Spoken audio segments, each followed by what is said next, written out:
Hi, I'm Shruti Lal, your confidence coach, and I welcome you to our channel Mind Sharnam. Through Mind Sharnam, it's our endeavor to help you live life happily and with peace. We usually talk on topics such as confidence, mindfulness, communication, and emotional balance. Do subscribe to our channel if you haven't done yet, and if you really love watching our videos, because it will inspire us to create more and more videos for you. Also, in the comment box, do share with us what would you like to hear from us. If you really want to know what Mind Sharnam is all about, you can check out this video. A couple of years ago, I read this book called Eat That Frog, and it completely changed the way I used to look at time. That book was not just about time management, it also helped me to understand how I can organize, how I can plan, how I can not procrastinate, and how I can make decisions in my life. And today I'm going to talk about the same. I'm going to share with you 8 things that I learned from that book which can be helpful in your life. See, I believe that planning and organization gives you a lot of mental peace and mental space. When your mind is decluttered, you can use it to do something more important and more crucial in your life. The first thing that will help you to utilize time and to get that mental peace and mental space is being clear. A confused mind is filled with unnecessary clutter. Clarity on what you really want, why you're doing what you're doing, how much time you want to allot on a particular task, what is the end result of this task, how willing and how passionate are you to get this task done. Having this clarity gives you a direction. And when you follow that direction, things become easier. Number 2, making your to-do list. The best time saver for me has been making my to-do list. And it's even easier, it's even better if you create your to-do list one day before.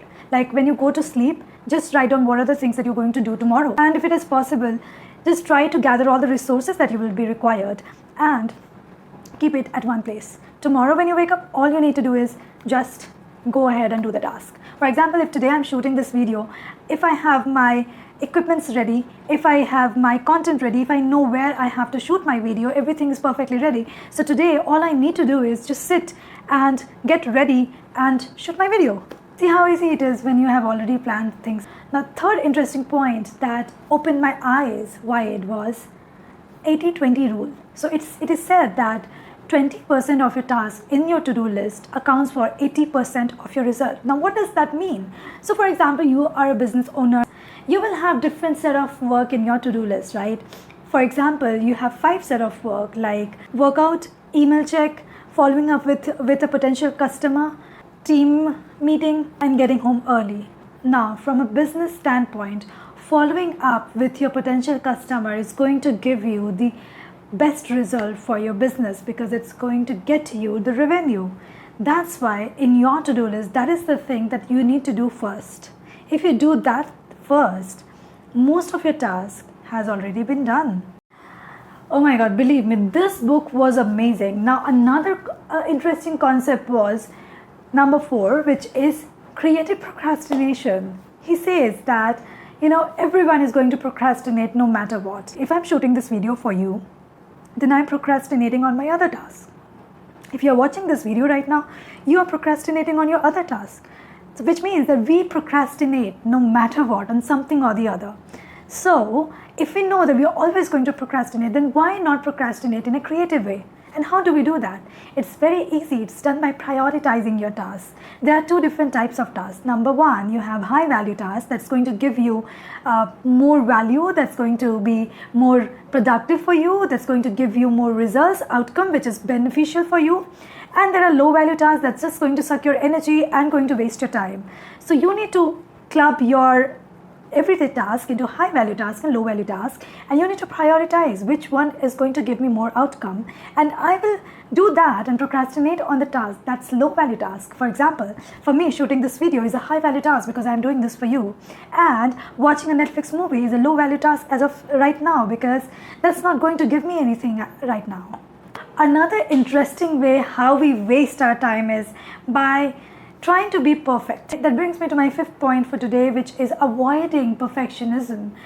You can only be perfect if you begin today. If you start on your task today. For example, I'm not using DSLR for this video. I don't have all the studio and setup. But still I'm doing this video because that matters. I know I'm going to be perfect. If you watch my first YouTube video, you will notice how much I have changed from how I used to create my video before. I wanted to begin this last year. However, because I was a victim of perfectionism, procrastination that's there in that book, I just could not begin because I just wanted everything to be so perfect. I wanted everything to be professional, which is not possible sometimes unless you do not begin. And because of that, I was just procrastinating and I was wasting my time. I have got the time to create an impact on the world and I'm just wasting my time because I think that I'm not perfect. If you really resonate with me right now, comment in the comment box that yes, I do resonate with you. I'm a perfectionist and it's so difficult for me to just go ahead and begin a task. All you need to do is begin with all the resources that you have right now, and believe me, in a matter of a month or two, you're just going to be perfect.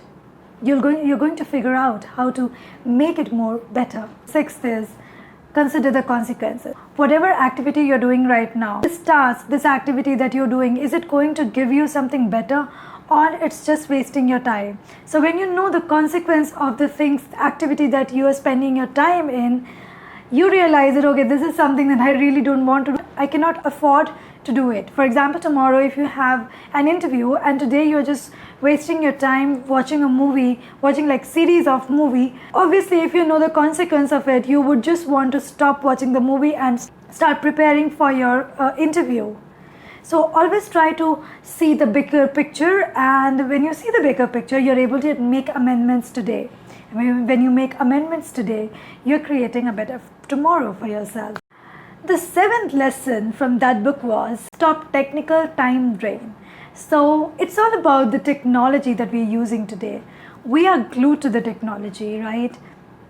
So all I want to say here is that we are the slaves of our technology, of our cell phone, of our other things, because we have notifications on. So when, for example, when I used to be working on something very important and I have my cell phone beside me, it would ring or it would vibrate, and which means, oh my God, I have to see this. Even if it is a useless message, I have to go ahead and see this because that's a trigger for me. So that means my phone is actually controlling me. All I needed to do was switch off all my notifications, and today I have no notifications on and I am the master of my cell phone. So if you switch your notifications on, if you keep reminding yourself, keep an alarm that okay, so 1 hour I'm watching videos on YouTube, half an hour I'm giving for email, and I have alarm clock that's triggering my brain, okay, it's 1 hour, now you have to move ahead. That becomes very easy to control your technical time drain. Actually, there are 21 different ways to overcome procrastination in the book Eat That Frog, but I do not have enough time to complete all of it. That's why I just took out the main important ones, and that's why I have to give you one bonus tip as well. And this is delegation. If you are a perfectionist just like me, you would say, no, I just cannot delegate my work to anyone. I want to do everything on my own. But hey, you are not perfect. You are not an expert in everything, and you don't need to be. For example, if you have to present a seminar tomorrow and you just suck at preparing your PPT presentation, it's okay. Just delegate your presentation. You create the content, you prepare for your presentation, and tell someone else who is an expert to create beautiful slides for you, beautiful and professional slides for you. That person will do it because he's an expert and he loves doing what he or she loves doing what they do.